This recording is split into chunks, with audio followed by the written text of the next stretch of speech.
Howdy, howdy. What's going on? So I didn't put an event in on YouTube saying that I was going to do the things, and part of me panicked a little bit because I was running a stream yesterday all day for the college, and by golly, wow. The video was great, but then guess what happened on my laptop? Setting switched, and I didn't notice that the sound was off on the live stream until we were almost done with the seminar. So there you go. Oh my gosh. So now I'm going to have to do a highlights reel. Because guys, COVID is killing everything. So I'm going to do a highlights reel, which is fine. I can do that. I've got the video. I'm just going to go around and get sound bites from the different professors who presented, and they were really happy to be a part of it. And I'm like, you guys are doing so great. It was just like the whole natural sciences group got together and they were like, we're going to do this. And they were so passionate. They're like, this is how you study. This is what you got to do.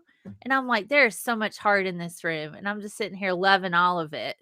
And then it's like a setting switched on the freaking laptop.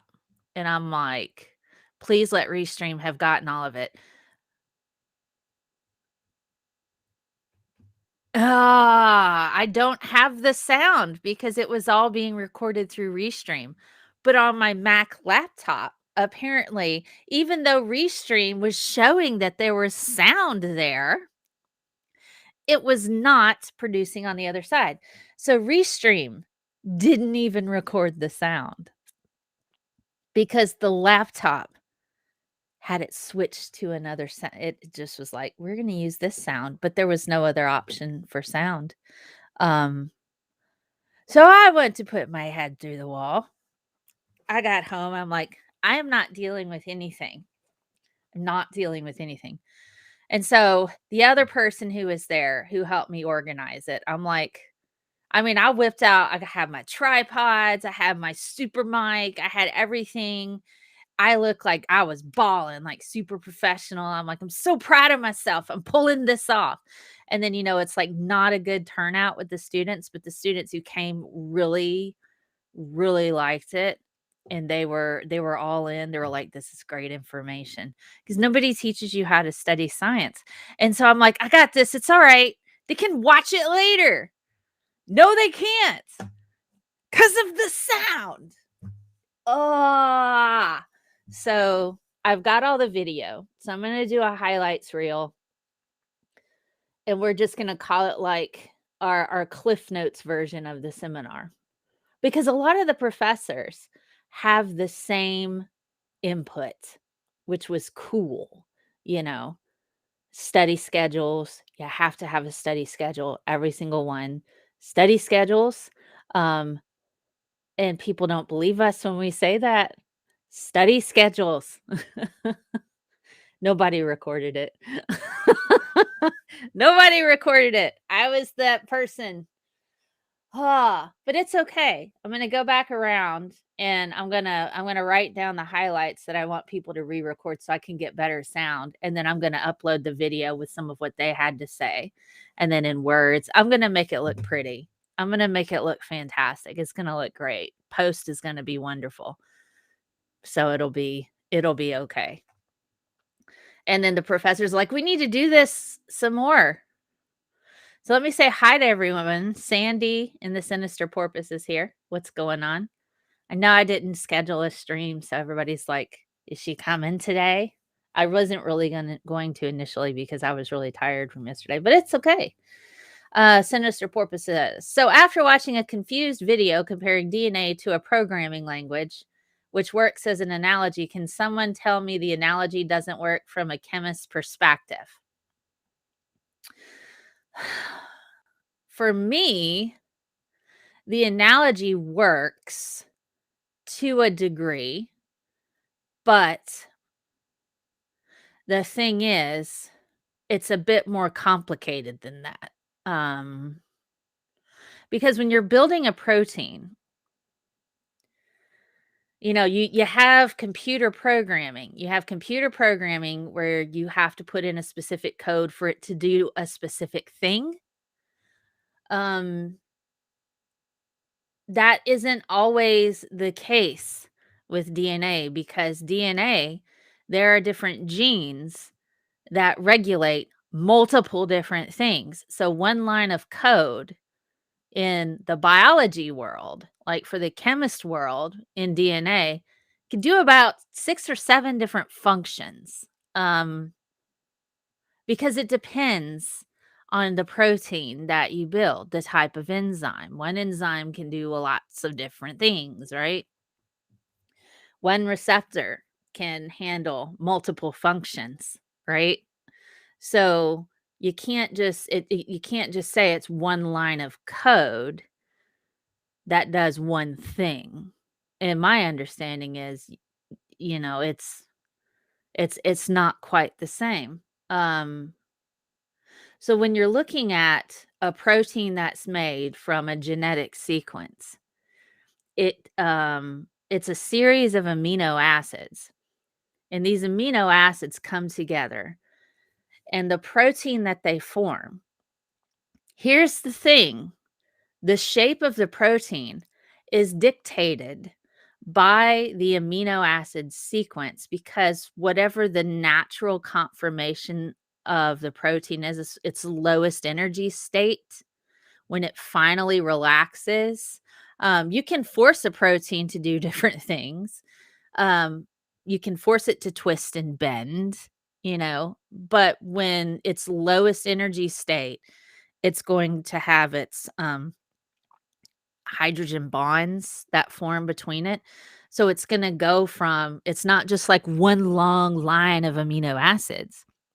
Those amino acids are going to have intermolecular forces or intramolecular because it's one giant molecule, right? It's going to have intramolecular forces that cause it to conform into a particular shape, its lowest energy state.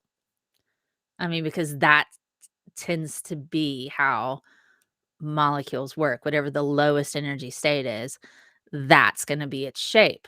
And then that leaves open portions. However, that shape comes into play, that's going to leave portions of the molecule exposed. Some of those portions are what we call active sites that cause a reaction to happen. A couple of substrates might fit into there and then interact with each other, then you got your chemical reaction, right? That's basic language on what happens. So while it is a good analogy, and I've gone back and forth with, is it a code kind of thing? It kind of is, but it's not the same as like one code means one thing. One code means you make a protein which can do lots of different things depending on the protein. It's like the whole one gene does one function, makes one type of protein. It regulates only one thing. That's an old part of science that we know is not completely accurate. There might be a gene that does one thing, but more often than not, we see that genes can do lots of different things and they can be involved in several different biological processes.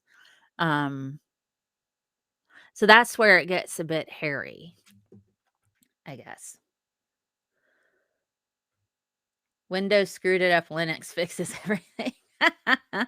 You've created a COVID-19 computer virus. It only affects automobiles and it doesn't let the key open your door if you don't have a mask on before you leave. Awesome.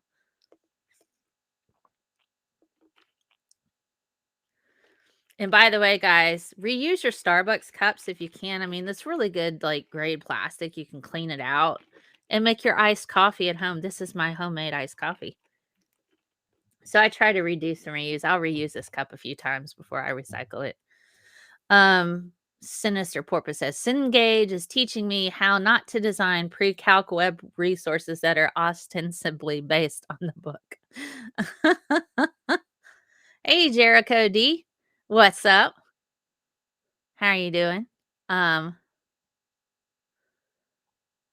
yeah, humans don't have logic gates. Hey, Clockwork Rex. Which gene makes things glow in the dark? Oh, oh gosh. If you hadn't asked me that, I could have told you.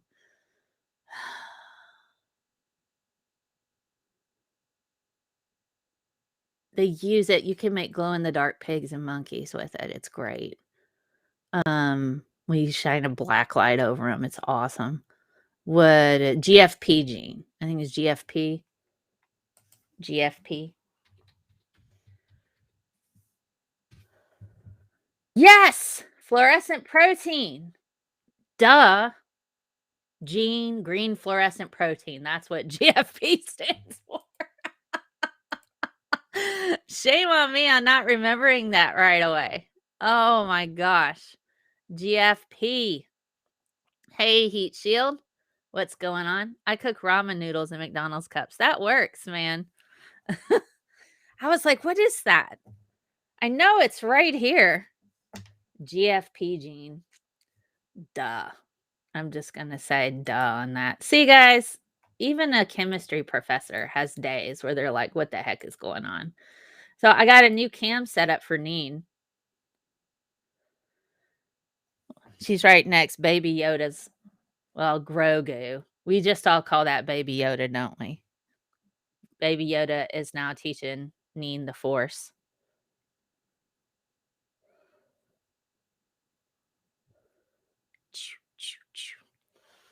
Hey, Neen. You okay? She got her shots, I believe, earlier this week. I think she got her shots earlier this week, and she was not very happy about that. She had little bandages on her paws. It was so cute. There you go. Yeah, my favorite crazy person, Einstein. But that's all right. Neen is the protector of the Funko Pops and my supervisor. So there you go. But isn't bioluminescence a chemical reaction that produces light, whereas glow in the dark is a nuclear reaction? Well, the GFP gene, the protein. Oh, okay, let me see. I'm going to pull this up. The green fluorescent protein, which, okay, so this is from the Embryo Project. Let's have a look at this. Since this is a teaching moment, right? I'm going to share my screen.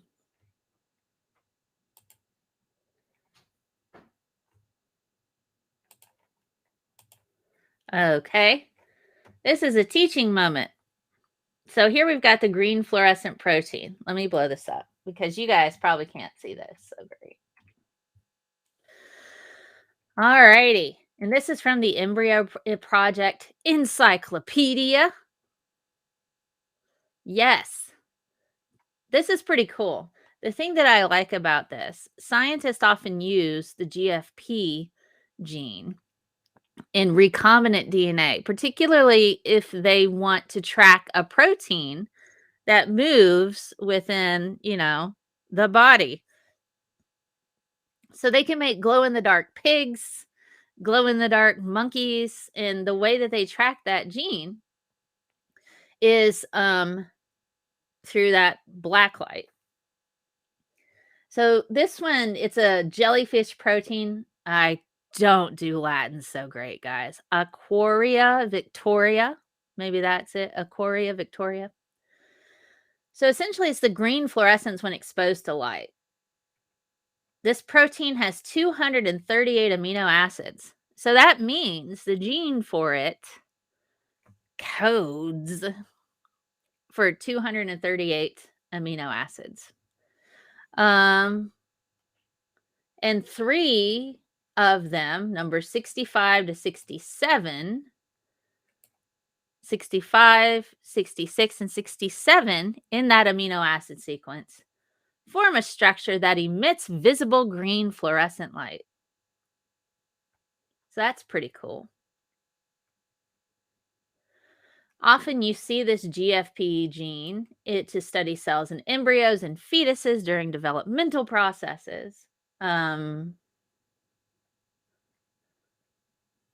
so Edmund N. Harvey, a professor at Princeton University in Princeton, New Jersey, because that's where it is, initiated the studies on bioluminescence in the US in 1921. So he said that they were luminous in particular conditions at night when the jellyfish is stimulated with electricity. It's shocking, I tell you. Um, then they used photoelectric recording and histological methods. Histological has to do with cells, histology.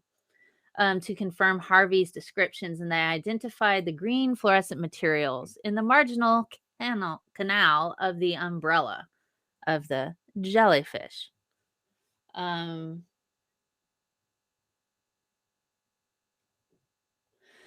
so another one. So we've got another scientist, Shimura. Oh goodness, Shimamura. That almost came out sounding like Michael Jackson with the Shimon, and I know that's not right. And I was going to mess up there.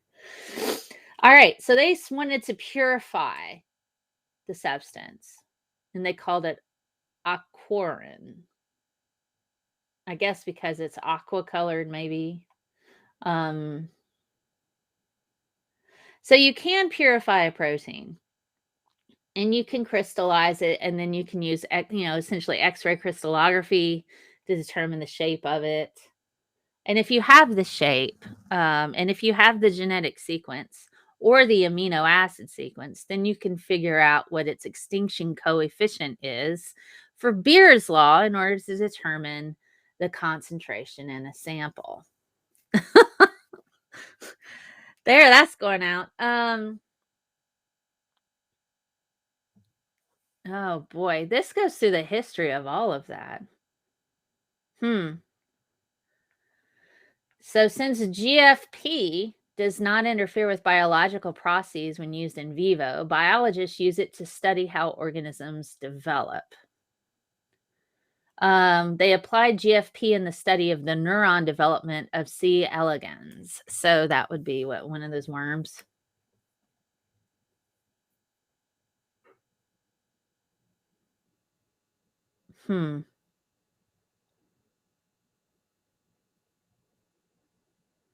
I'm just sitting here reading, guys. I'm being really boring. Sorry.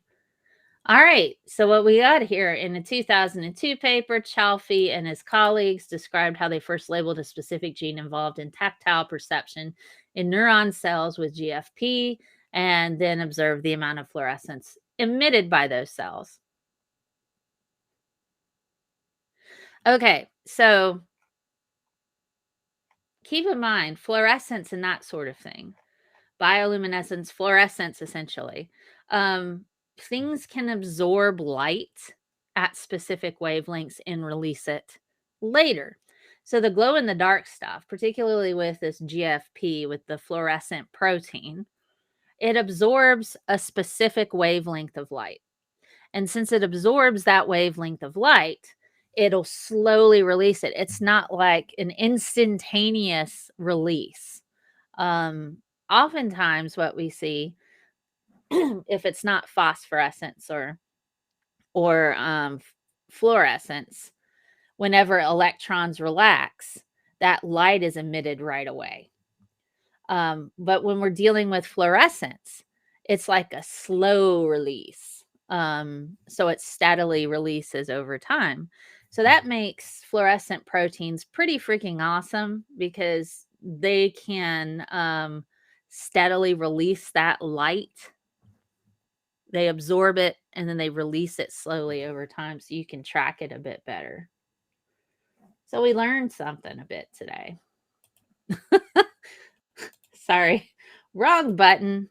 Oh my goodness. Here, I'll put this in the side chat and you guys can read up on it a bit later.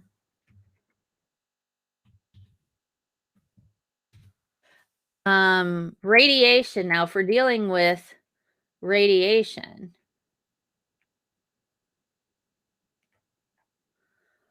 hello, Harmonica Man. I'm trying to catch up. Okay. Yes, glow in the dark could be both. Now, here's what we, have all kinds of radiation we're exposed to. I'm being exposed to radiation right now in the visible spectrum and also a bit of UV if we consider sunlight, but my house is blocking a lot of that. So what we got mostly in here is natural, like the UV vis light, not so much UV. It's not like sunshine. So it's about whether or not the intensity of the radiation associated with that. And then if we're dealing with nuclear type of radiation where we have the emission of particles that move like waves, um, it's what we worry about is ionizing radiation, where it has enough energy to bust up and remove electrons as well as break up molecules. There you go. I'm catching up. Glow in the dark is awesome. Hey, Nether. What's going on? Hey, Reaper's Lair. How you doing? Oh gosh, yeah, radium was pretty bad. We've got Marie Curie. She got so much flack for that, guys. Marie Curie got so much flack over radium being harmful. But she didn't know. I mean, let's talk a bit about Marie. Marie Curie is awesome. Let's see. A lot of people don't know Marie Curie actually had um she helped develop portable X-ray machines, particularly during the war for a battlefield situation, because a lot of soldiers during the World War, they were getting like amputated for like a sprained ankle or a broken leg. They were just like, okay, he can't walk. Let's cut it off so he doesn't get septic, or something. Um, so she developed a portable X-ray machine. So she gets a lot of flack for the whole, well, she was exposing all of her students to radium in the classroom, and a lot of people gave her so much flack over, families and stuff, like other professors getting exposed to radium and they got cancer, you know. It's people are like, well, this, how dare you? So she got a lot of flack for that. But a little known thing is Marie Curie, not only was she like, helped find radium, polonium, all of these radioactive elements. And, she got a unit named after her called a Curie, dealing with radiation. She developed a mobile X-ray unit. So soldiers could stop getting amputated for having basically a sprained ankle. And she called it, her little Curie. And she trained 150 women to operate it. So this car would go out into the battlefield, X-ray soldiers in the thick of it, right? Um, in the thick of it, and with her daughter, who is a doctor, and they would help treat them. So people don't realize that she portable X-ray. It was extremely important, and she coordinated with her daughter and went through and did this awesome stuff. Now, it wasn't until later that people realized that X-rays, actually do have ionizing radiation. Um, again, but this was saving people's lives and limbs in the war. A momentary exposure to X-ray radiation is not going to kill you, but if you're constantly around it all the time, like Rosalind Franklin was, um, you're always around it, then you're exposing yourself to it regularly.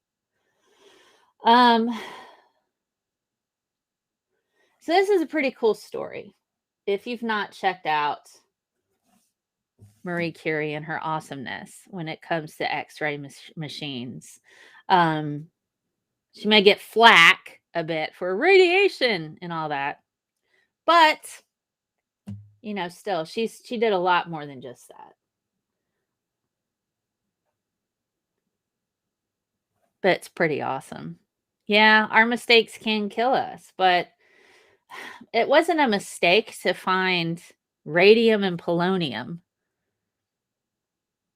It might have been a mistake to think that it was safe. Um, so that's kind of, but people didn't understand that ionizing radiation was a thing. Yeah, I think she died of radiation poisoning. I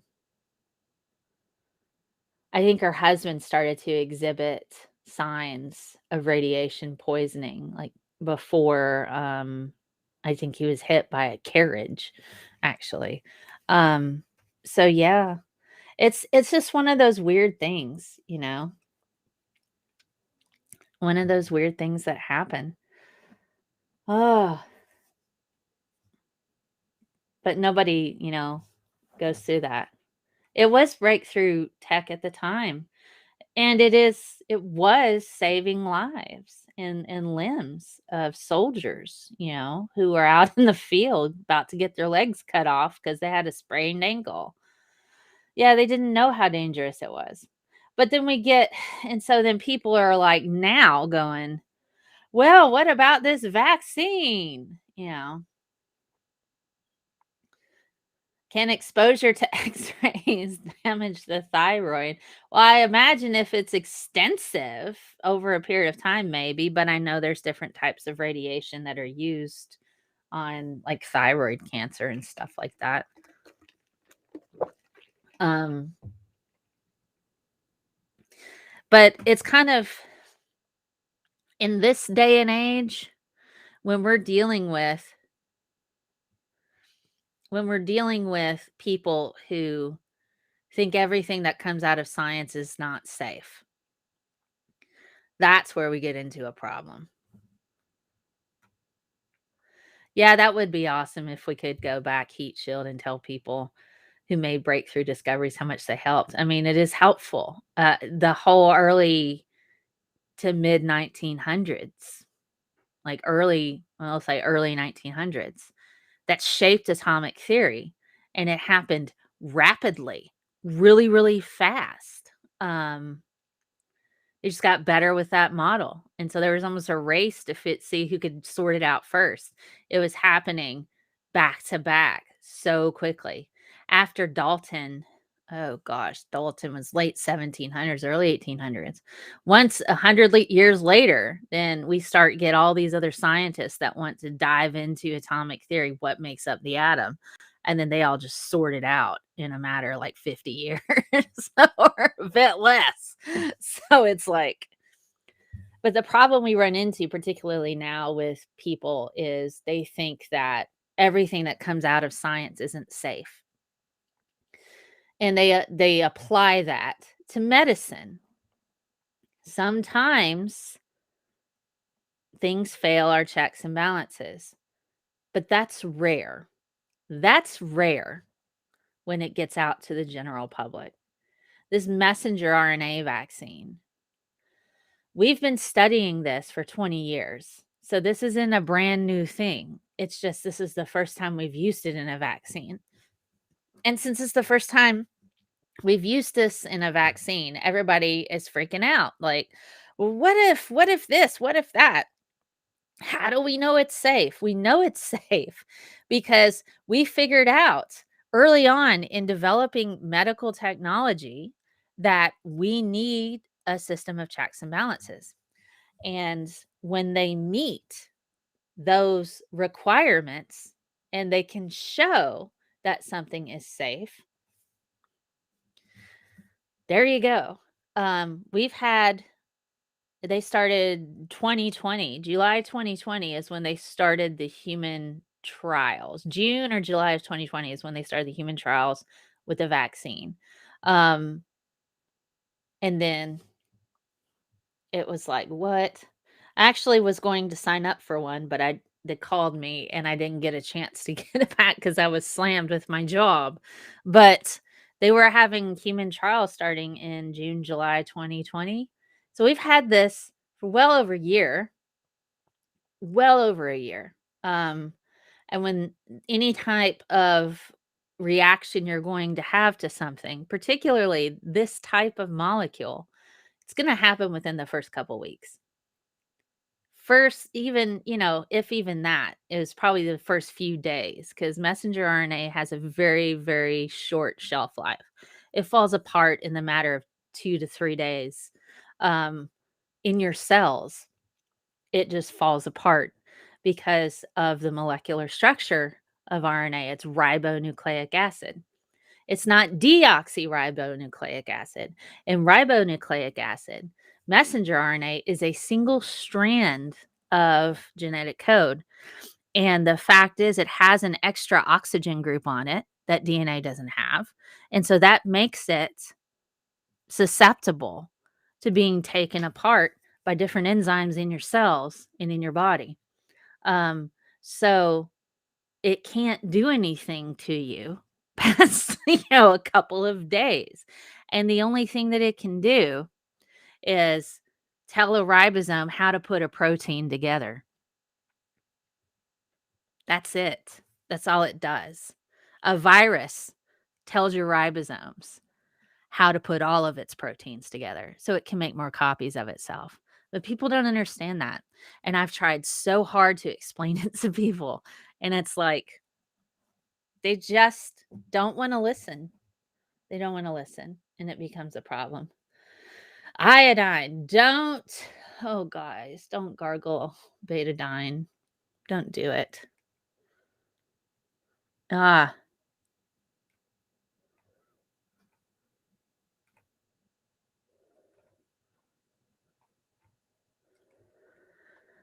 Dr. Dan made another video about creationists trying to fight anti-vaxxers after they began pushing anti-science thinking for decades, isn't that there? Oh my goodness. Hey, nerdy.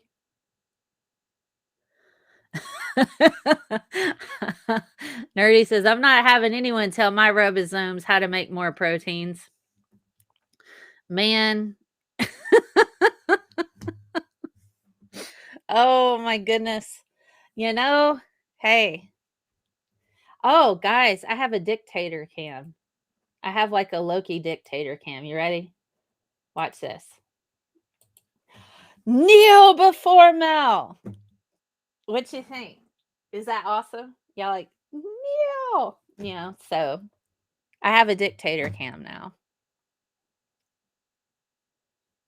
I feel like this is what I would call the dictator cam. This is normally my dock cam and it would be facing down. But but the little thing on my little snake arm stand is like the screw is stripped. So I have to come up with a new dock cam, guys. There you go. It could be like we got full on Loki-ness going on. So good job, nerdies.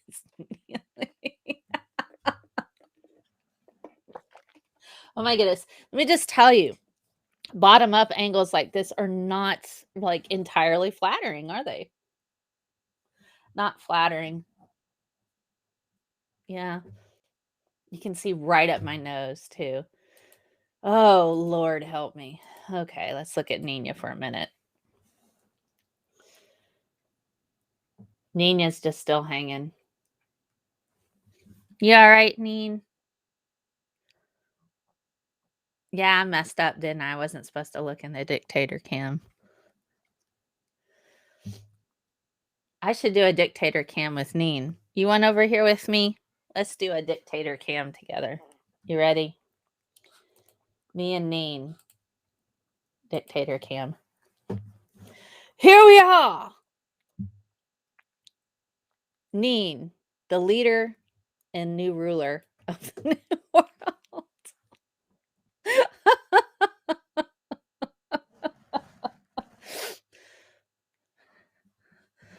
Oh, goodness. Here's Neen.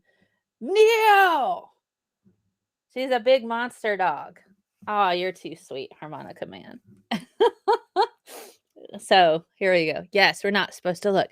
We're supposed to be very angry. Get vaccinated. Face licks everyone. That's right.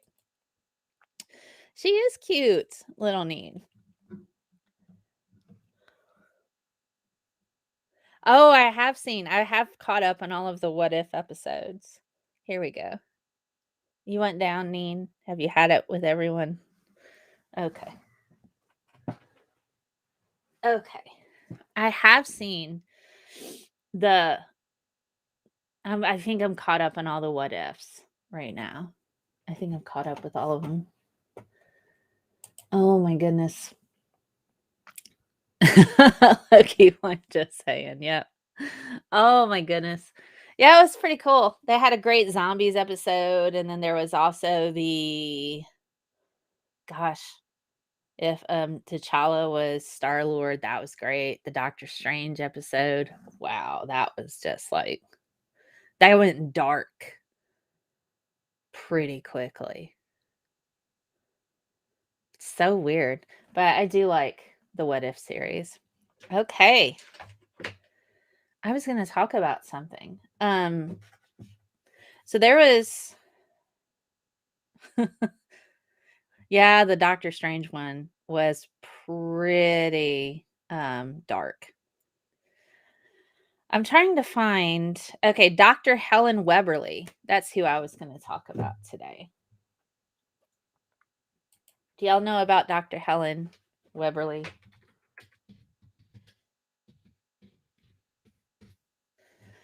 Bit disappointed by how shallow a lot of the what ifs were. Should be longer episodes. Yeah, it should be. I think it would be nice to have longer ones. Oh, okay. Stay safe, harmonica man. Let's see. Um, are you guys familiar with Dr. Weberly? They had to she had to stand in front of a tribunal. Um, let's see.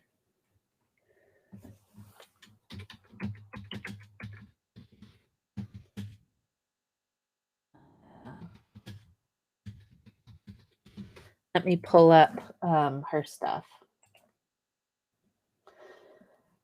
All right. She's had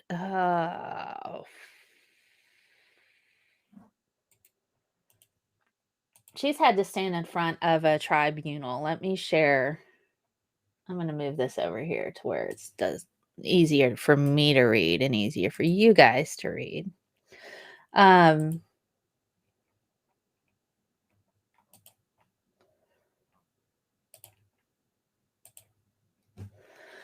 all right. So Dr. Helen Weberly, she is a trans activist who's also a medical doctor. And she was facing essentially Uh, she was accused of all kinds of stuff, for treating crap, I messed up. I messed up again. I hit the wrong button. Guys, I'm hitting the wrong buttons today. Um, okay. So here, um, she's got her own worldwide transgender health and well-being services. She's been gone through and had to withstand, basically be in front of a tribunal because she was affirming transgender children. Um, let's see. And I believe she had to her hearing was this week. I have not seen I've not seen the results of that. I'm trying to see if I can find it. Um,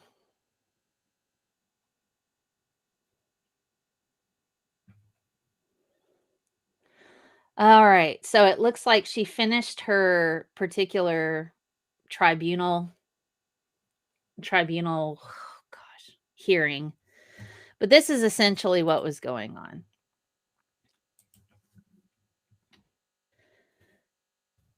Her own colleague, well, other NHS doctors were turning her in for affirming transgender children and giving them treatment. Um, Since late July 2021, Dr. Helen Weberly, founder of Gender GP and tireless advocate for transgender health care, has been the subject of a hearing with the MPTS following a 4-year investigation by the GMC into her work with the trans community. She's accused of failing to provide adequate care despite never receiving a complaint from a patient. To support their allegations, the GMC has called a series of witnesses and expert witnesses for the information of everyone following the case at home. We've provided bios explaining who these witnesses are and what their roles are in the hearing. Um, so essentially, she has an unorthodox approach to treating transgender kids. Um, but it's an approach that has been taken in more progressive parts of the world, including states within the US. So, initial complaints against Dr. Rubberly were duly considered and then dismissed accordingly with no fault found. Now, it wasn't her patients who were reporting her, it was other doctors. Um, let's see. However, as the sustained campaign continued, as more and more allegations were made, the GMC had no option but to investigate further. Throughout the course of the investigation, the list of accusations has grown, moving outside of her work with trans youth to other areas, looking to find anything that would prove her unfit to practice. But again, none of her patients ever complained about her. This is all from other doctors. Um, One such allegation relates to the conviction Dr. Weberly received for operating an online transgender clinic without a license. When she attempted to register the clinic, her application was refused due to the ongoing GMC investigation. So instead, she was asked to close the clinic until such time as the GMC investigation was concluded. She refused to do that as it would have left her patients without care because nobody else was going to care for her patients. They would have stayed that way for 4 more years, which is how long the investigation has taken to come to a conclusion. So 4 years her patients would have been without a doctor. And this is, gender related concerns, transgender concerns. And you can't be without your medications, particularly if you're on puberty blockers as a kid. You got to continue to get those medications until you reach a conclusion if you're still uncertain about your gender. which is okay. Puberty blockers are easily reversed. It's a temporary thing until you get to a point to where you understand and fully recognize what your gender is. So, so it's not standard practice to affirm the gender of children in the UK. So she's been going through. She's told the truth. She might lose her license to practice medicine over this.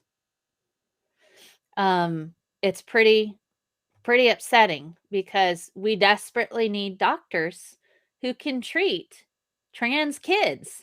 I mean, we need this.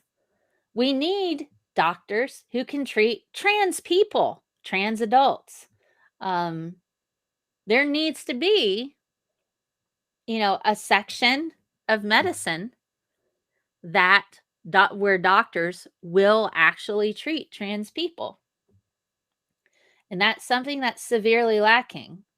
So my support for Dr. Helen Weberly, sometimes you've got to go against what the status is in order to elicit change. And there's not enough trans doctors who will see trans patients. And if there's not enough of those, then, and if there's no set of parameters in order to effectively treat said people, then you gotta pave the way for that. You know what I mean? So props to Dr. Helen Weberly. I only just came to learn about her today, but I offer you my support, as little as it is, with my tiny little science channel. And me being in the US,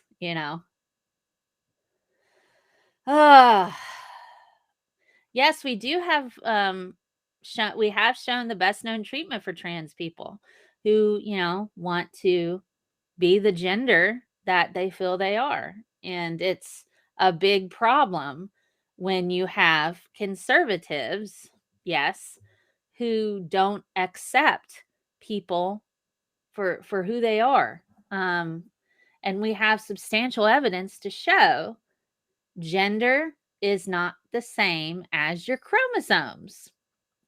But people seem to still think that. And they don't evolve when we get new information.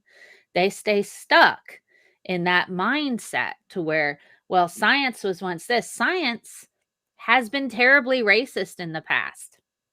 It's been extremely sexist. It still kind of is in portions, particularly in medicine. There are still people who are graduating from Harvard Med School who think Black people have thicker skin than white people and don't feel pain the same way. This is a thing. Thank you, Mr. Shadow Kitty.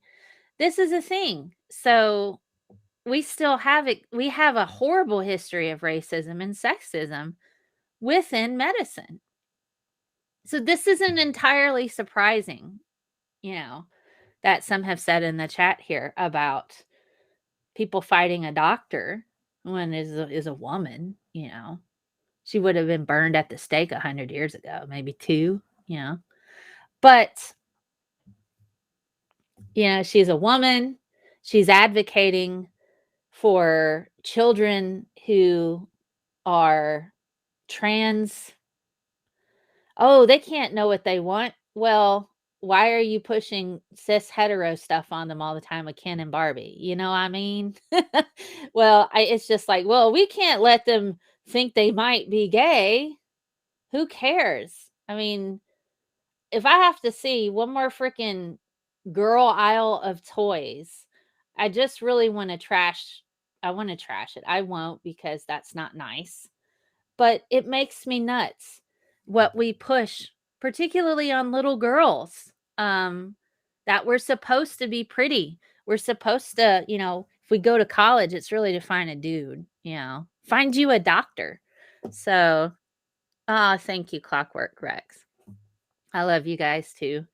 But it makes me nuts. We push the idea of cis hetero on children from the time that they're born, right? Girls wear girly things, boys wear boyish things, you know. I said boily. I was going to say boily. They're supposed to get married and play doctor, you know. But guys are doctors and girls are nurses and teachers and stuff. They're supposed to get married and have babies, and girls get a toy kitchen, you know. Get them started in them gender roles early. So, it's just like it makes me nuts because it's not okay for kids to go beyond those particular gender norms. So it's not okay for them to question their gender identity either. They're not allowed to ask questions about themselves. And that makes me nuts. That makes me absolutely nuts. I don't know how else to say that. I wanted to play with science toys when I was little. And, you know, to be fair, my grandparents, they think being a woman's a disability. I'm just going to throw that out there. They do not understand how it is that I'm a chemistry professor right now. They don't get it. They have no idea. They're like, you know, they're proud of that because, you know, I overcame my disability of being a woman. It's like, I read books and I went to school and I worked really, really hard to learn this material. I'm not a child prodigy. So it's like, how old are my my grandparents? Geez. Uh Pretty certain they're pushing 90 now. Pretty certain they were kids during the World Wars. They were kids during the World Wars. I do have a grandfather who passed away in the 90s. Another grandfather who was in World War II. Um so and they weren't entirely kind to my mother. And so all that trickles down, right? And she was pretty progressive given to her credit. She's fairly progressive given her parents, okay? So it's like but none of my family outside of my brother and my sister none of my family outside my brother and my sister have uh college degrees. My brother, they fully believed could get one because he's a boy, right? He's a man now, but and then my cousins, who they favored, by the way, they favored my male cousins. Um, they even bypassed their kids. So I have an aunt and my mom who are the sole children of my grandparents. Um, Rather than make either one of them powers of attorney over their estate when they died, they made my cousin, my male cousin, um, power of attorney of their estate because he's a man. So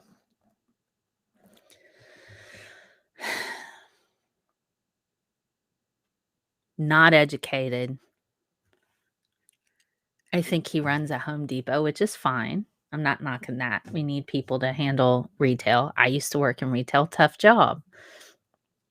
They don't even trust their own kids to handle their estate. They're going to give it to their eldest grandson. They would travel to go visit him, but they wouldn't come to my house, and I live like 15 minutes away. So it's wild. So we're going to push that. The whole point of all of this, we're going to push this idea forever that women have to be at home and moms and teachers, teacher or a nurse, it's just women have to be those things. Men are always going to be better. So people who think that this is some kind of outdated mentality, there are people alive voting who still believe this crap. Um, so it's just, but we can't let them question their gender. We're going to tell them what they are and what they're supposed to be. We're going to tell these kids, you're supposed to be at home playing with Barbie dolls, not that, chemistry set you really wanted. We're going to push this idea of fitness for young girls. They have to be attractive in order to be successful. So it's frustrating. And the fact that this translates over still to this day into a government that claims to be scientifically progressive, but they still cater to these outdated ideologies. And there's no excuse for that. The science doesn't support any of that. So the whole reason why they're doing it now is from a point of oppression. That's the only thing I can think of. It's from a point of oppression.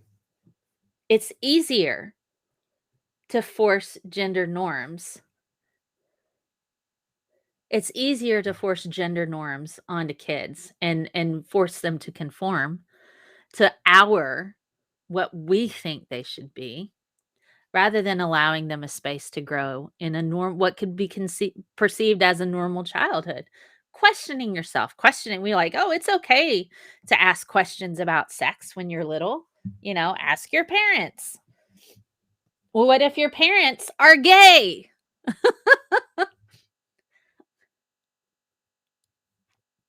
It's just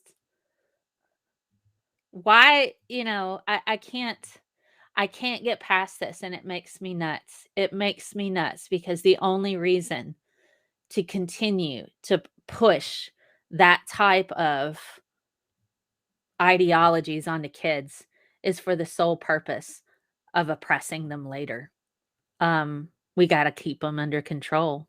We got to control them somehow. We can't let them have personal freedoms now because that's going to be a problem. That's why we still see racism. We still see all of that. And there are people who certainly know what's going on. Um, I wish I could think of, there's one, I think it's a behaviorist, and she goes around and gives talks. I need to think of her name. Oh gosh, if you guys can think of it. She went to a talk at a university and she asked the crowd, she said, would any of you be willing to be treated the way Black people are treated today? Not a single person stood up. And she goes, okay, I'm going to ask again. Maybe you didn't hear me. Would any of you want to be treated the way that Black people are treated today? And nobody raised their hand. Nobody stood up. She goes, okay, so you all know that there's a problem.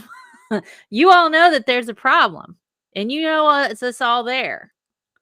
But you're going to sit there and be quiet about it.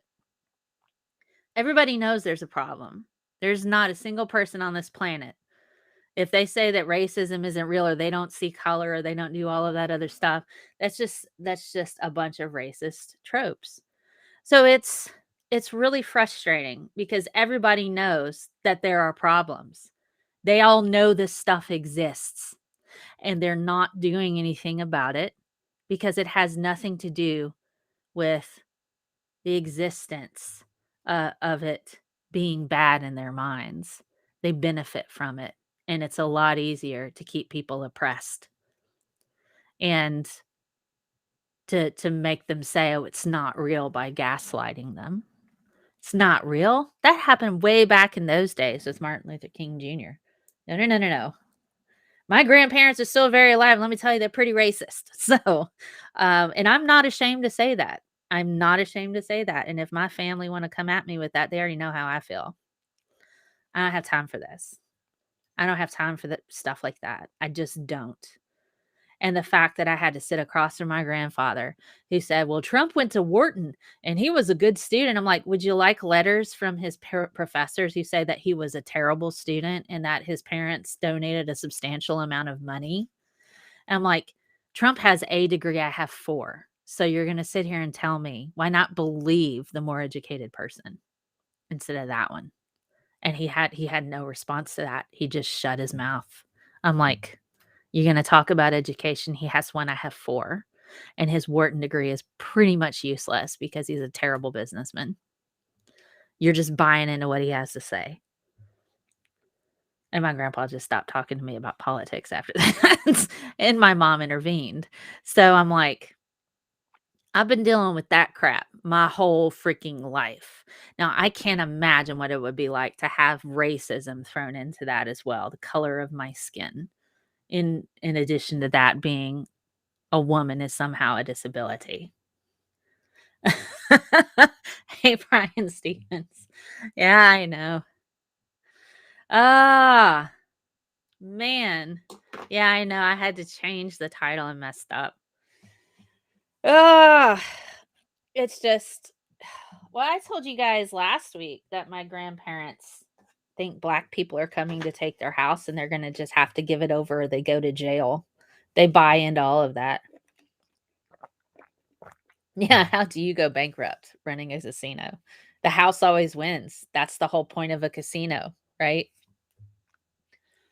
So I don't go over there anymore. If they come to my house, I don't answer the door. They have to call first and make an appointment with me. If they want to see me, they have to call first.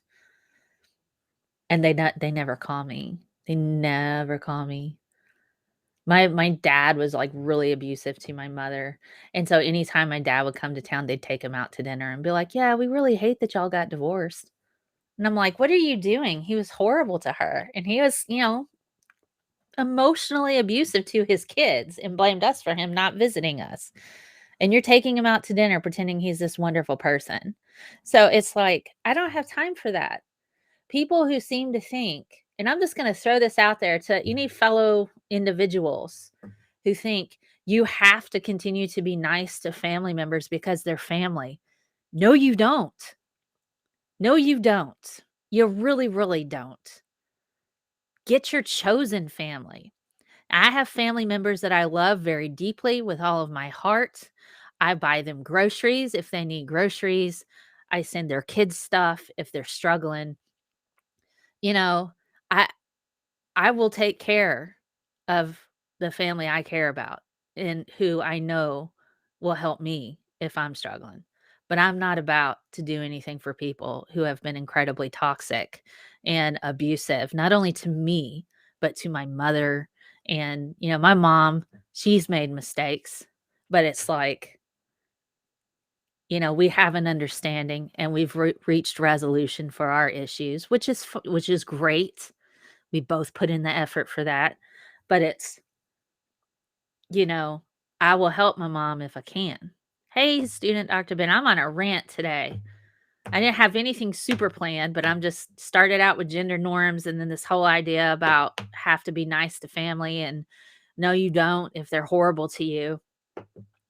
But, the fact of it remains is that there are people on this planet who are still alive that are family members that were absolutely horrible to my mother. And I don't know them a thing. I have no qualms at all, never talking to them again.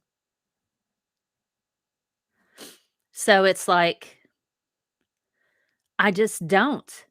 And this idea that you have to, yeah, mistakes are different from being terminally toxic. Somebody who says, I messed up, I keep messing up, I'm sorry, I'm just having a hard time, and they're still willing to work with you. That's different. People who pretend that they were never horrible to you, people who pretend that they didn't have substance abuse problems and were abusive to you, people who pretend that, oh, that never happened. I don't have time for that.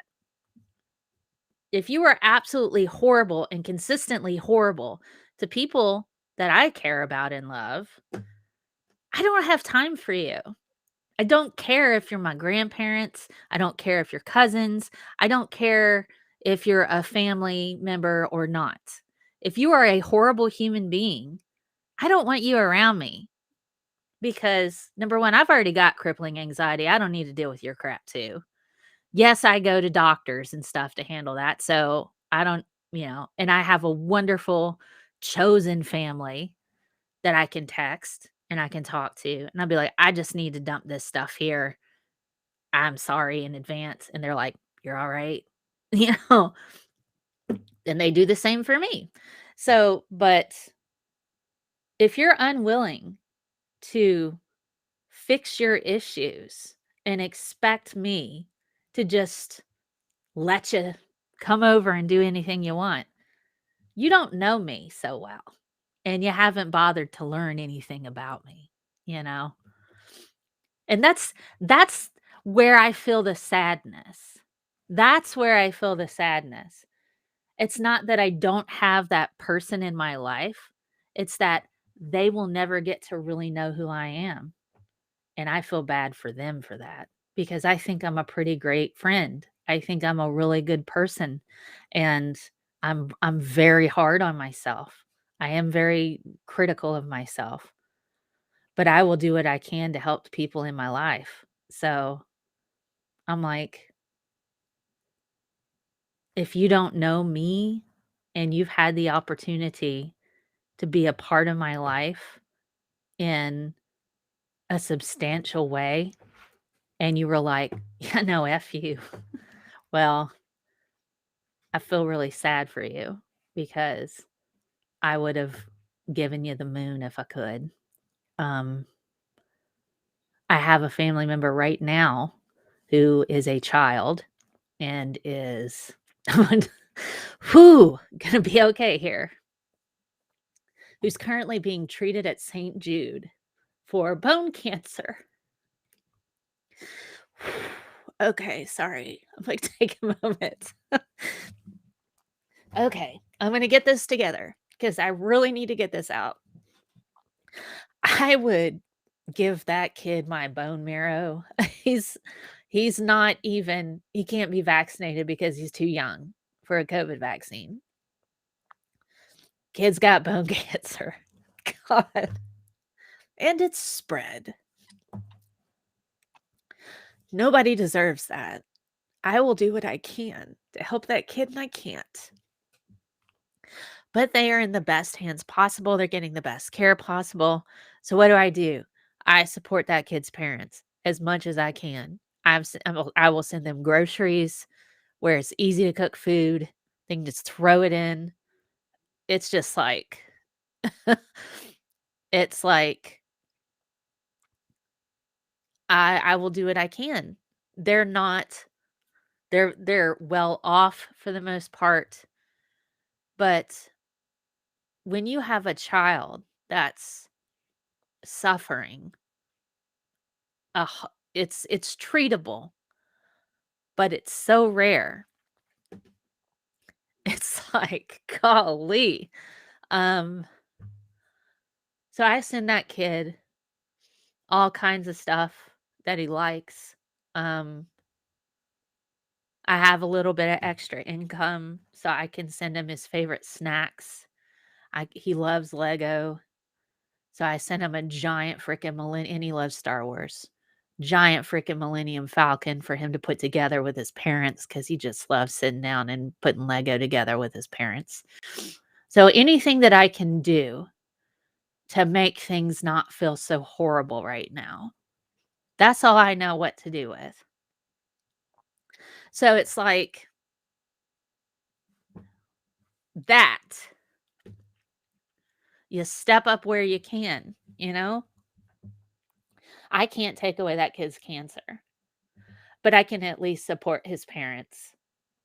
Even if you get in a fight with some family, that's different. You know, these people are not toxic. They're not problematic. They're family that I care about. They're going to get my attention. and they're gonna get what I can give them. So I'm getting him stuff for the next 30 weeks. He's gonna be on chemo, to shrink the tumors before surgery. Pretty certain my grandparents aren't gonna care. Oh my goodness. So, but hopefully they've caught it early enough. I think they have. It has start to spread, but that kid's gonna get everything that kid can get, at least from me, for whatever I need to give. And yes, St. Jude is awesome. So, they're not doing a GoFundMe because they don't need one. But if you feel like you want to help out, please donate to St. Jude. Donate to St. Jude. I know people who work there. I was considered for positions there previously.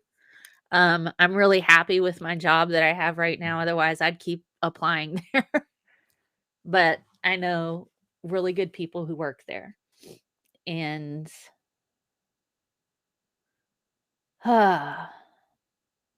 so if you feel like, how can I help? Please throw a few bucks over towards St. Jude. Um, I don't have to worry about that kid not having a bed for their cancer treatment. There are other kids, outside of that hospital. So,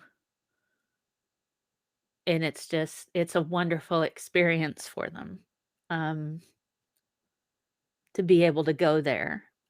So there's no concerns. Everybody there is vaccinated. Nobody's, worried about all that. Um, so yeah, throw some bucks towards St. Jude, and I'm gonna keep sending groceries, even though they don't technically need. I think they're still going through the ones I sent last week. Um, but that's one thing that they don't have to worry about going to the grocery store, because I hate going to the grocery store. And I think they'd much rather spend time with their kid, you know, doing things to take their minds off of stuff. So sometimes just sending groceries, you don't have to worry about it, and food that they can just heat up. That's, the smallest things. That's what matters. So, ah, boy, this went on a weird way. Send more Star Wars toys. I will. I just send him, he likes Pokemon as well. So I just sent him a whole like 200 Pokemon stickers and a little Pokemon composition notebook where he could put the stickers in there and maybe have like little Pokemon fights or something. Like we'll make Pokemon pictures with the stickers. So that'll be cool. That's awesome. Your friends at NASAspaceflight.com raised $115,000 for St. Jude's. Oh, that's awesome. That is awesome. That's true. If you can share some burdens, and to me, you can talk to people and give them a space to talk. But the fact that they give you time is a gift you cannot get back. And so if I can give them groceries, you know, that's time that they can spend doing other things with their child. So I'm kind of similar with that. And it is nice to be able to just kind of spend time going through these things. But I can't. So I'm kind of grateful for some of my friends. Like Doc Savage is one. Boy, I just unload sometimes because he worked in immunotherapies before. And so when the diagnosis came through, I'm like, oh my gosh, I need to like lay all this on you really quick. I'm really sorry in advance. And he's like, whatever you do, please do not go and read 8 different papers and go down that rabbit hole. He goes, I know you understand the science, but you are not an oncologist, and I'm not. And sometimes I need somebody who's another sciencey person going, Okay, I know what you're gonna do. You're about to go Google all of this. Then you're gonna go find a bunch of papers about treatments and stuff, and you're gonna go and look at statistics." And he goes, "Just so you know, no patient is normal." So, sometimes I just need another person who's a sciencey person to say, "I know what you're about to do. You're gonna just torture yourself." And I did for a little bit, and then I'm like, "Okay, yeah, you're right." So, oh gosh. Yes. So I'm grateful for my chosen family, and my chosen family includes actual family members because that's what a chosen family is. You can choose actual family members to be part of your family, and people who want to be part of my family who you have that understanding, they know we stick it out for one another. Ah, it's rough. So yeah, then I've got to come up and do like I finally did my roots, guys. Don't they look nice? I finally did my roots. Then I got to come up with the little highlights reel from the seminar yesterday. So the happy news for that is the other professors were really on board. They really liked the idea of being able to talk to students and tell them how to study for their class. If there's anything that they could get them to do in advance before they take their class, that's helpful. Oh gosh. Ugh. Yeah. The more I learn, the dumber I feel, guys. The more you learn, the dumber you feel. That is a legit thing that I tell my students all the time. The more you learn, the dumber you feel. That's completely normal. And sometimes knowledge is exceedingly painful. You don't get prepared for that. I would have killed you as a chem teacher. Oh my gosh. Well, my contract is up after this year. Hopefully, I'll still get to be a chemistry professor. Right now, the department really, really appreciates what I do. Um, where our enrollment is down because of COVID, but um, my colleagues really like me. We work. We're a tight group of individuals. Um, Even people who are non-chemistry, like the A&P person is in the office next to me. I got a biotech person. They were considering me to take over undergraduate research. So I'm hoping they'll be able to take me on. Um, they'll be able to have a permanent established position despite the pandemic. What degree does he have? Which one? I don't know which person you mean, but my boss texted me last night after the seminar and I said, "We had sound issues, but I'm gonna make a highlight reel. It'll be like a Cliff's Notes version." And he goes, "I love everything. I love everything you're doing." And he goes, "Thank you so much for your hard work on this." It is like 8:30 at night. My boss is texting me telling me I did a really good job. Even though we didn't have a huge turnout, he was happy to see all of the different presentations. All of the other professors are on board with stuff like this. So our mentoring program is probably going to take off pretty well. Um, our mentoring program's gonna do pretty well, I think. All if particularly the biggest thing is going to be getting the other professors on board. And I think the next seminar we do is going to be a math related seminar to help give students a bit more prep for like chemistry and physics. Um, so I'm pretty excited about that. Let's cross fingers that the board of regents will be like, okay, you can keep her. So, because I've done things there they've never done before. So I'm like, "You guys have never done this, so but I can help you." Uh, and while it's got some things that are hard to get up off the ground, it's really nice to,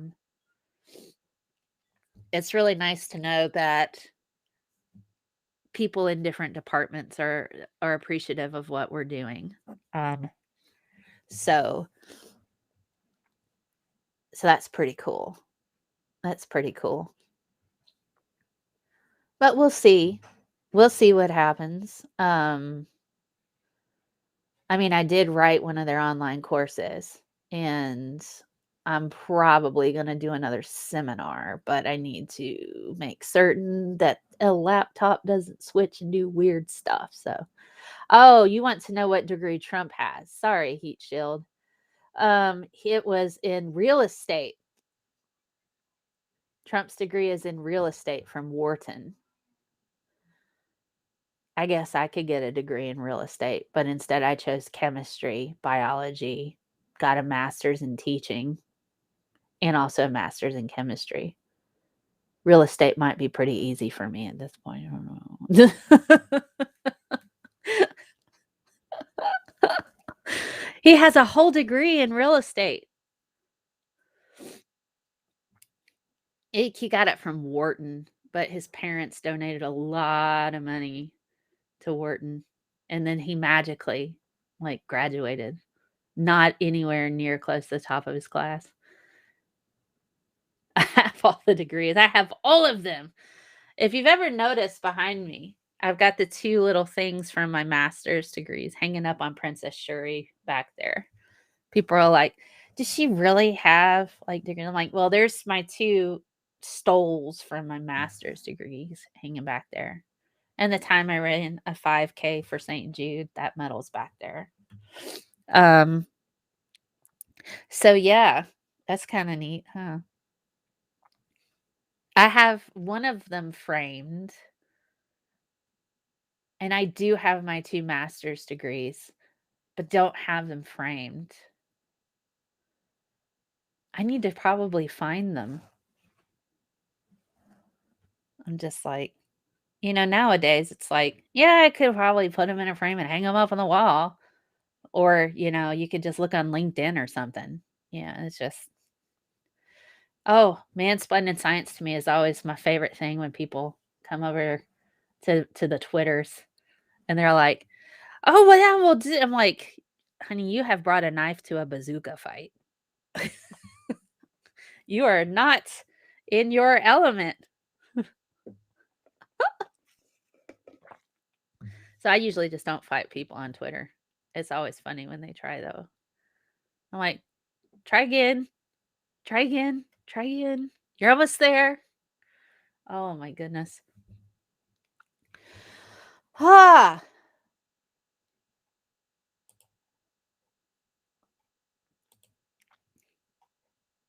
the TERFs have been mansplaining embryology to me, yet none of them can explain SOX9 to me. They can mansplain lots of stuff. They can do it all day. And it doesn't matter what you say. It doesn't matter what evidence you give them. They're not going to listen to you.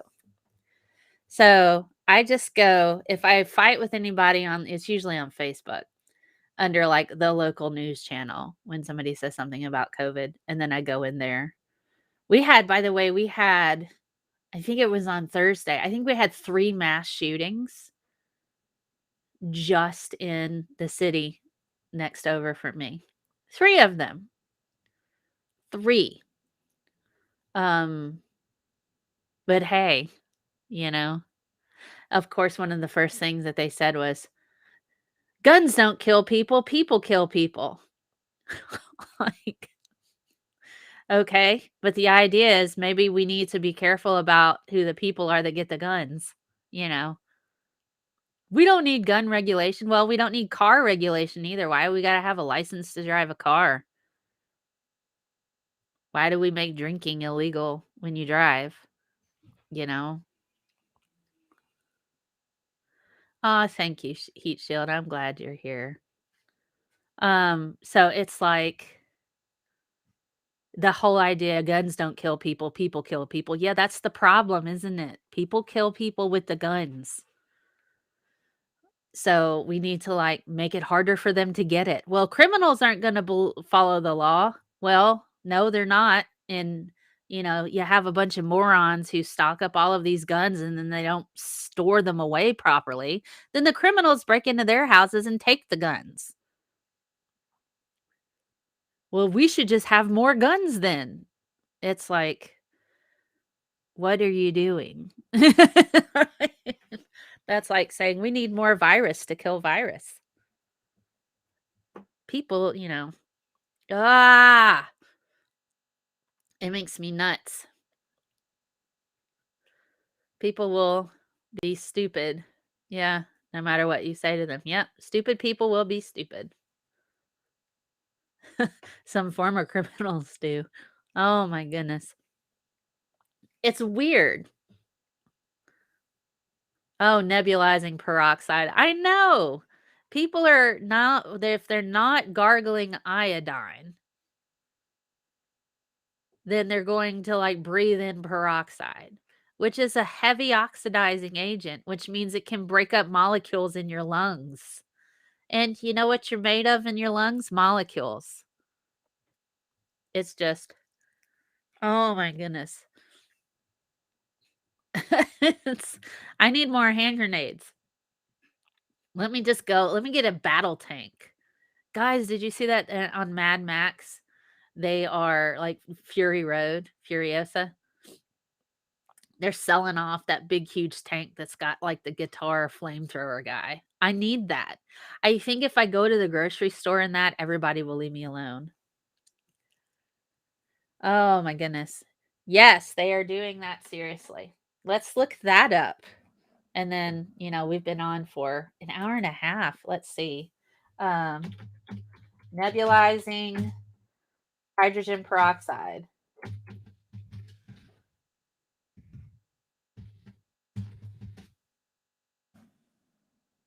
Okay. Oh my goodness. Danger. Here we go. Here we go. Let me just pull this up. In case your faith in humanity wasn't already destroyed, let's destroy it a bit more. Have a look at this gem. Let me see if I can share. There we go.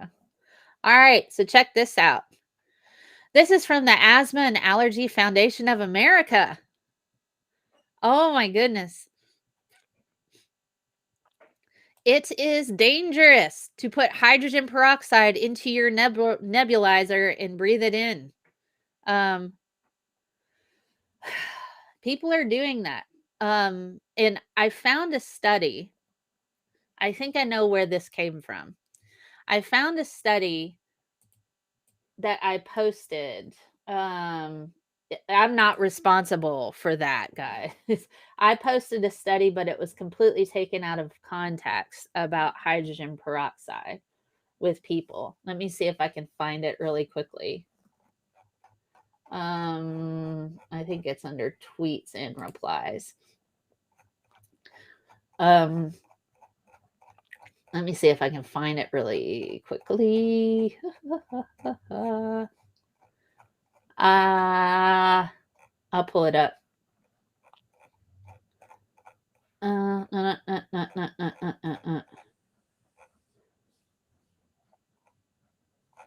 Where is it? That was the test stream I did. Okay. I found it. Okay, so people are essentially nebulizing hydrogen peroxide, which is a very, very bad idea because of the fact that it's a extremely strong oxidizer. If you're familiar with redox reactions, reduction, and oxidation. Reduction means you're accepting electrons. Oxidize means you're losing electrons. So if something is an oxidizer, oh gosh, redox. This is one of those things that I learned backwards in my head. If something is an oxidizing agent, that means it can reduce and take away the electrons associated with your molecules. For real, there were some things that I got backwards in my head when I was learning. I learned it backwards. I still to this day have to actively correct guys. And I don't know how long I've been teaching at this point. All right, so this was the paper that I found. Dr. Ben, you might want to have a look at this. I'm thinking that the people, this is evidence-based complementary and alternative medicine.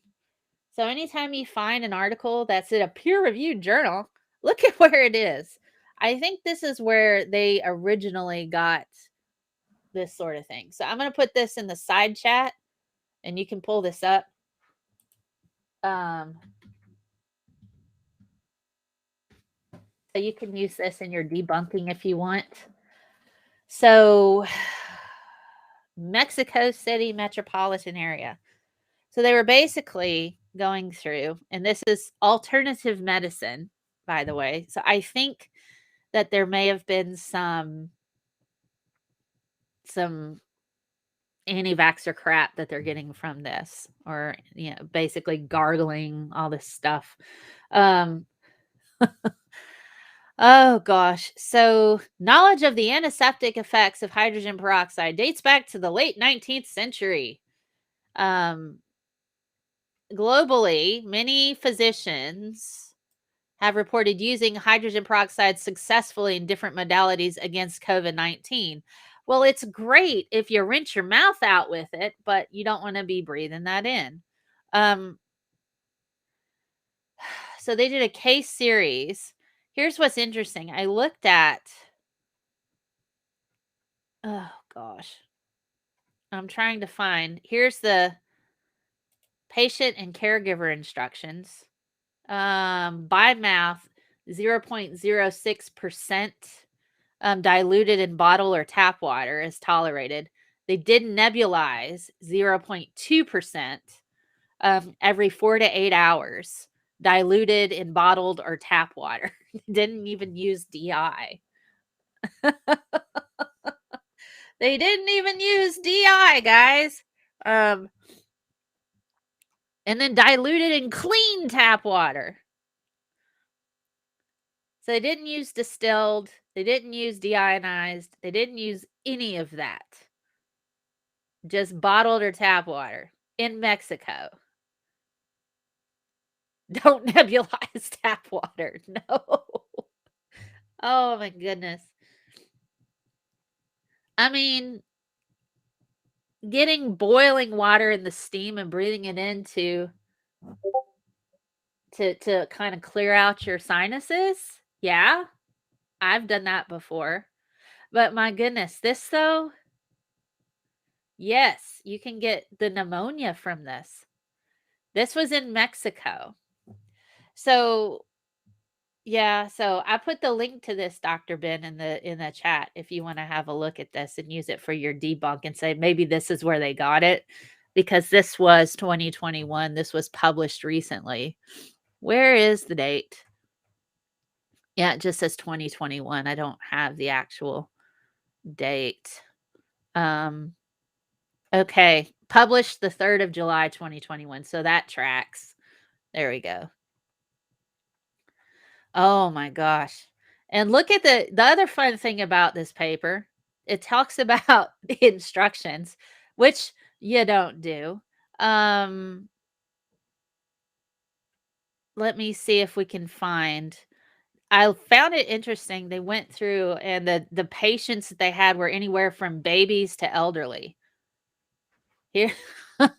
Let me see. There's a table for the patients, materials and methods. Where is that at? Introduction. That was the instructions. I want to know what their patients were. All patient consultations were provided in an ambulatory care setting by telemedicine using traditional telephone calls and WhatsApp messaging. WhatsApp messaging, guys, which is actually, well, this is Mexico, but WhatsApp would be kind of a HIPAA violation because it's not secure. If it were in the US, telehealth would have been better, but that's all right. This isn't the US. Let's see. Where's the list of patients? I thought I had and anyway, it's like really young children to elderly. So it's a broad range of patients on this. The baseline characteristics. Yeah, the age ranged from 8 months to 70 years. There were a total number of 23 patients. There are a total number of 23 patients from 8 months to 70 years old. Gender 17 males, 6 females. Some had comorbidities, but a whole 23 patients. So, and it goes through all the different comorbidities associated with that. Active smokers, passive smokers, obese, hypothyroidism, cancer. One had cancer. Okay. It's this is not a good sample size. And huge age range. If you're looking at pediatrics, just in children, that's one thing. If you're looking at adults, that's another thing. If you're looking at the elderly, that's another thing.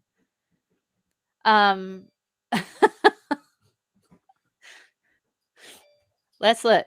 Let's look at this table. Tested for COVID labs only. 12 out of 23, 11, 14 had a chest x-ray. Oh my goodness. 2 were hospitalized. Nobody died, so that's good. Golly, 23 and this Dr. Ben, man, student Dr. Ben, this is patients from 8 months to like 70 years old. I don't know what method of stats they used. They just posted these lovely tables that are terrible.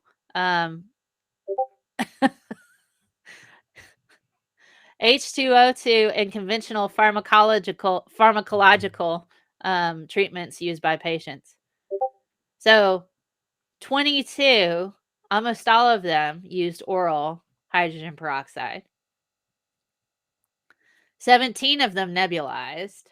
And they even put the percent next to that. Look at that. 96% of our sample had it administered orally. 7 of them were on antivirals, 6 of them were on corticosteroids, and 4 were taking vitamin supplements. 23 were on antimicrobials. So all of them had mouth rinses, antimicrobials, analgesics, antacids. 13 had respiratory support with O2. So it's like, and they're like, well, we had them all gargle stuff and nebulize the hydrogen peroxide while they were on these other drugs. Look how it helped. This is terrible. Look how that helped. We had them do all of these other things too. This is not how you do a study to see whether or not patients who took hydrogen peroxide did okay, if it did anything. They were all on other drugs. They were all on all these other drugs. But whatever. Lots of variables. But this is a nice, pretty graph, isn't it? What is this graph? Timeline and disease course of 23 consecutive COVID-19 patients with CAM management. So look, hey. So they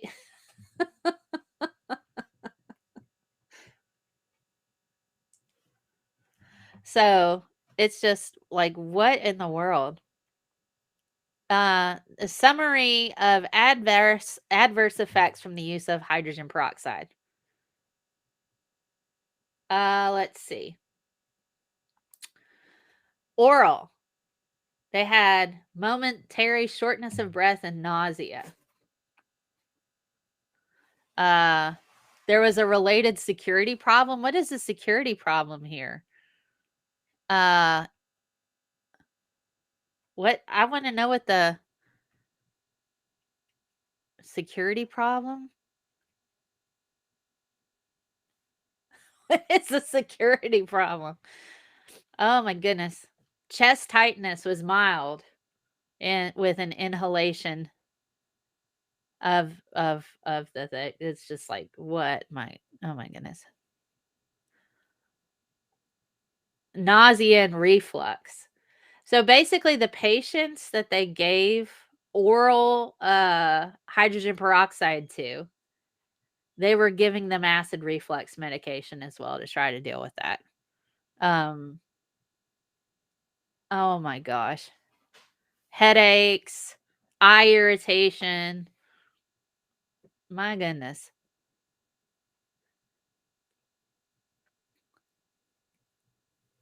Yeah, when you're trying to prevent pneumonia from COVID, you don't want them to get a tighter chest. Dizziness and bitter taste, nasal irritation, sickness. Hey. Yeah, it looks like they've got pharyngeal ulcers too. Yeah.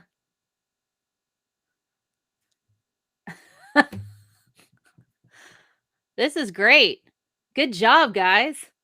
Let's see. Let's look at these conclusions. Let's look at these conclusions. Oh, the discussion. Let's read this. I bet this is a work of poetry. When the river sounds, it means it's carrying water. That's the start of their discussion. We have described the use of 3 concomitant treatment modalities with hydrogen peroxide. Oh, God. Mouth rinse and gargles, oral and respiratory, which have proven to be safe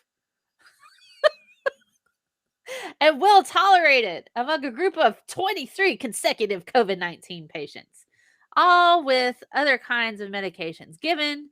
We gave them medications to deal with the horribleness that they experienced with the hydrogen peroxide. And they were from the ages 8 months to 70 years with a whole bunch of comorbidities. One even had cancer. And they may have played a significant role in the rapidly improving clinical characteristics and health outcomes observed among our consecutive 23 COVID-19 patients. They make certain they point that out. They wrote it not only in numbers up here, like with the 23, but they wrote it out in like actual typed out the word 23 as well. Normally you pick one or the other, you don't do both, but that's okay. And thus it deserves further investigation. The age of the patients at a mean of 39 was relatively young. They started at 8 months all the way through age 70.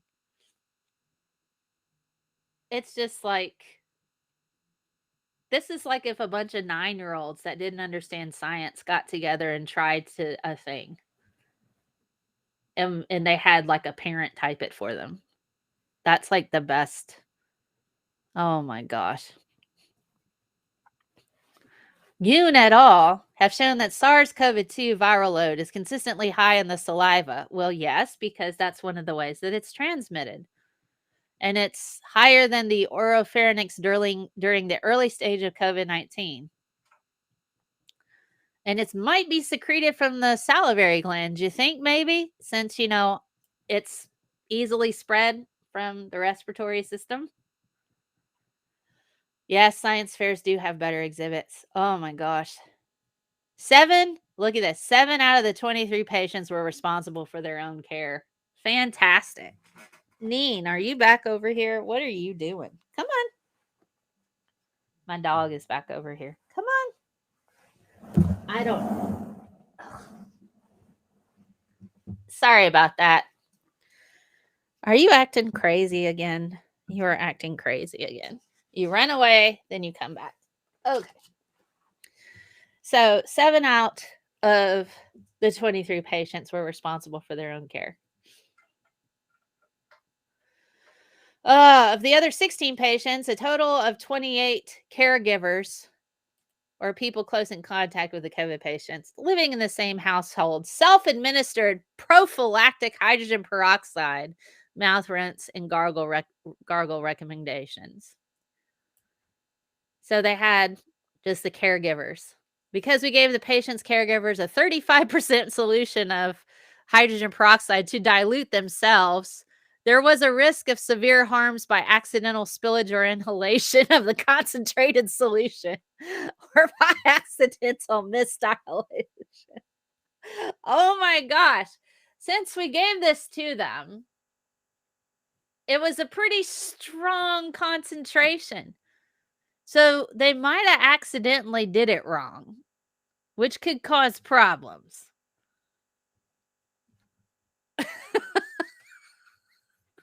You think giving them industrial grade hydrogen peroxide solution might be a problem? Oh my goodness. Oh God. Hey, Miss Ann, what's up? Was the inhalation accidental or intentional? It was intentional. This is pretty bad, Daryl. That's rocket fuel concentration, 35%, man. Oh, gosh. Currently, the clinical trials database of the National Library of Medicine contains 15 registered trials about the use of hydrogen peroxide as a prophylactic mouthwash in concentrations ranging from 1 to 3%. Well, yes, but it's a mouthwash. You're not breathing it in, and it's very low concentration. Oh, gosh. However, there are no registered trials for the use of hydrogen peroxide with oral or nebulized applications because it's a strong oxidizer and it will eat through your lungs. This is why they don't do this. The results obtained are only observational and not generalizable to the entire population and therefore do not prove causation. There you go. They can't even say that the stuff that they did works. Oh, gosh.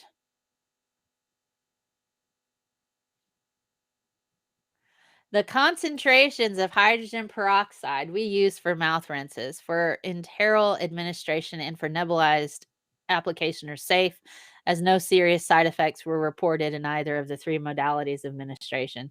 This is crazy. This is crazy.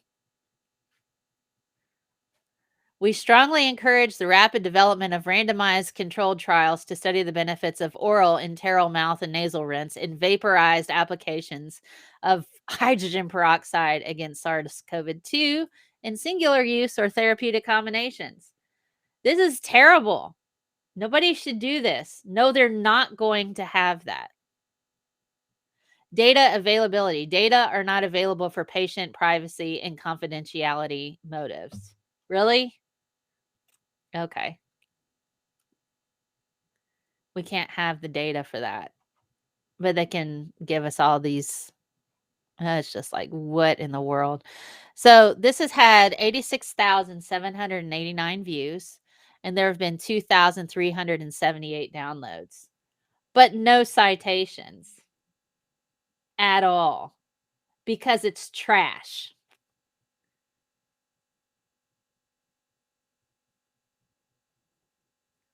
They're nebulizing hydrogen peroxide, basically breathing it in through asthma inhalers because of probably this stupid study. This is so dumb. Y'all don't do this. So I'm going to put this again in the side chat if you want to read. This study is terrible.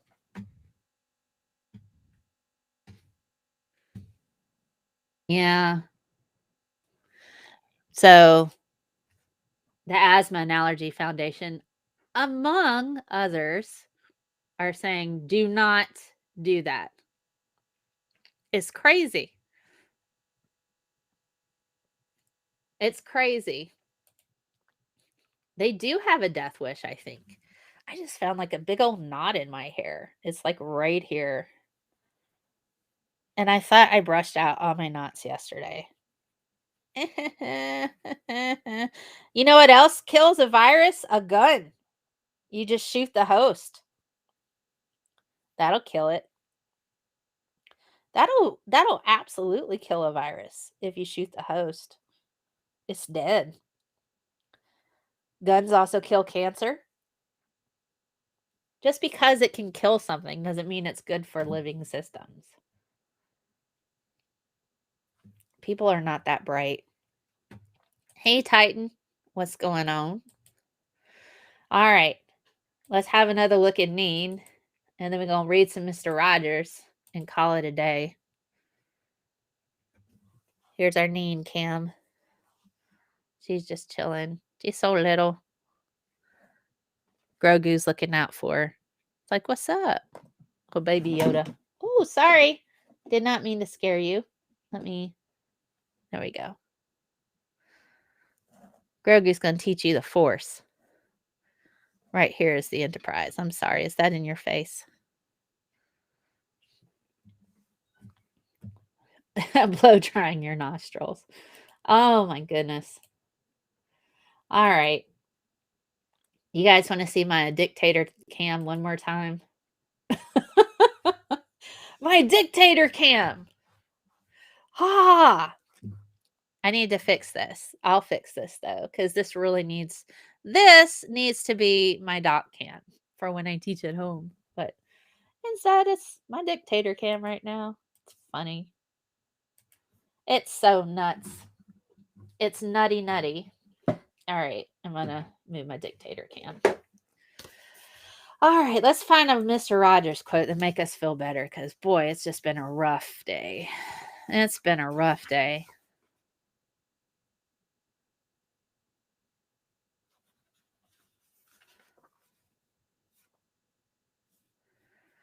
Let's see. See how Einstein's eyes follow you around the room? Yes, they do, don't they? Let's see.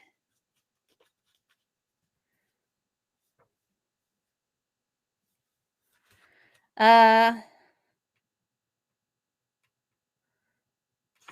right, so here we go. Relatively speaking, this is the world according to Mr. Rogers. There's the good guy and the bad guy in all of us, but knowing that doesn't ever need to overwhelm us. Whatever we adults can do to help ourselves and anybody else discover that that's true can really make a difference in this life. So let's think about that. There's the good guy and the bad guy in all of us. But knowing that doesn't ever need to overwhelm us. Whatever we adults can do to help ourselves and anybody else, you discover that that's true, can really make a difference in this life.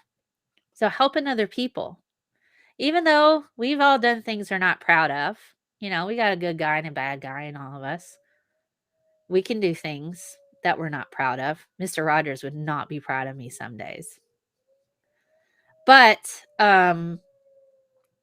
as long as we're doing the best we can and we're helping each other, that's true. And that's who you are. And that can really make a difference in how you're feeling just by helping out other people, doing what you can. So, one more time for the people in the back. There's the good guy and the bad guy in all of us, but knowing that doesn't ever need to overwhelm us.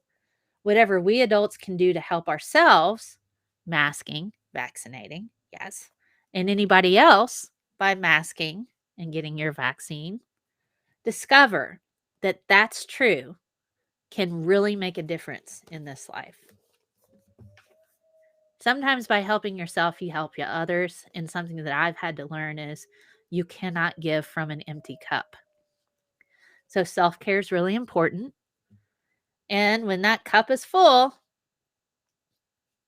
now you're at a place where you can help other people. So take care of yourself, take care of your chosen family, and it's okay to walk away from toxic people. Wear a mask, get vaccinated, And we will see you next Saturday, 10 a.m. Central. You always make each day special for me. You know how. By just your being you. I'll see you next week. Stay safe, guys. Sending squishy science hugs. Bye.